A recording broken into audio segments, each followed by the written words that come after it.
Hello, denizens of the internet. Today I want to talk about butts. Female butts, actually. Of course, this is in relation to the controversy surrounding Stellar Blade's Eve, whose butt is featured prominently and often, and causing all sorts of panic attacks amongst social justice game journos. Now, I'm no video game butt-shot historian, but I am intimately familiar with such famous butts such as Quiet from Metal Gear Solid, 2B from Nier Automata, Bayonetta, and Samus. I'm sure you will provide many more examples in the comments, but let's deal with the butt at hand. Eve has a wonderful butt, but she wasn't the first butt of note. For me, the first was Lara Croft's. Certainly not as shapely due to polygonal restrictions of the time, but I saw a lot of it while hanging off of cliff edges and traversing jungles through the various incarnations of the game, even the more modern ones. A nice, round butt is always a welcome addition in a video game. I never found the 14-year-old male butts, the Victoria's Secret model sports sexy at all, but if you're into 14-year-old male butts, that's okay too. Then there were the butts of Mass Effect, and what a fine collection they were. Miranda Lawson, Ashley Williams, Edie, Jack, Samra, the Justicar, and Lara Tassoni. If you choose to play female shepherd, you had a nice one also. Miranda Lawson's butt, however, became so famous that hers became the lightning rod for social justice flying monkeys screaming about video games that attracted the male gaze, the objectification of women. Even the Mass Effect Anniversary Collection removed certain Miranda butt-shot camera angles. Thank God, as the entirety of Western civilization would have collapsed if they were included. Yes, it's only male programmers who create these digital wet dreams and not the thousands of girls who voluntarily offer up their unique bodily features on Instagram and TikTok. Look, sex sells. It always has and always will.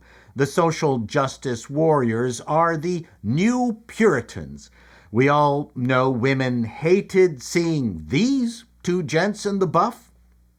Mass Effect had sexy women. It had sexy men. What was wrong with that? Not just video games, but entertainment is supposed to take you out of your humdrum lives for at least an hour or two, or in my case, till 5 in the morning. It's not that we see Eve's round, firm butt as the game's main ASS-et. Eve is a beautiful woman. Perhaps that is what angers the DEI game consultants the most.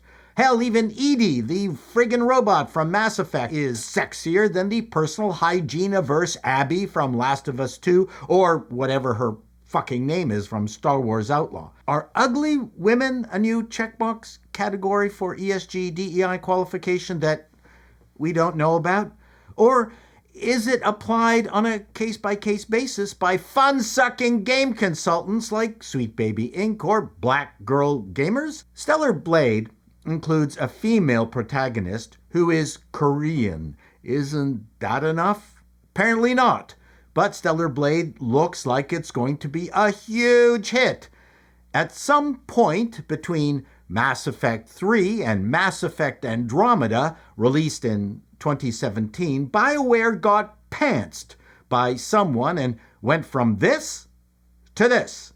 It was a massive failure. Was this the only reason Andromeda tanked? No, of course not. It was a rushed, ill-conceived game, but based on current examples of failed woked games, why should game developers, who are already under such massive time pressures anyway, spend even a nanosecond on this DEI bullshit?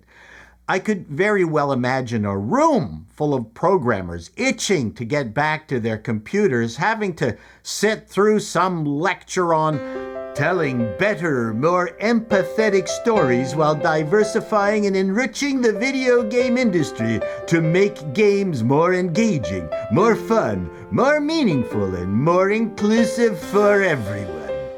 It does seem silly that Stellar Blade is the butt social justice Puritans want to die on. I think it's a good thing because it shows the hypocrisy of the social justice Puritans.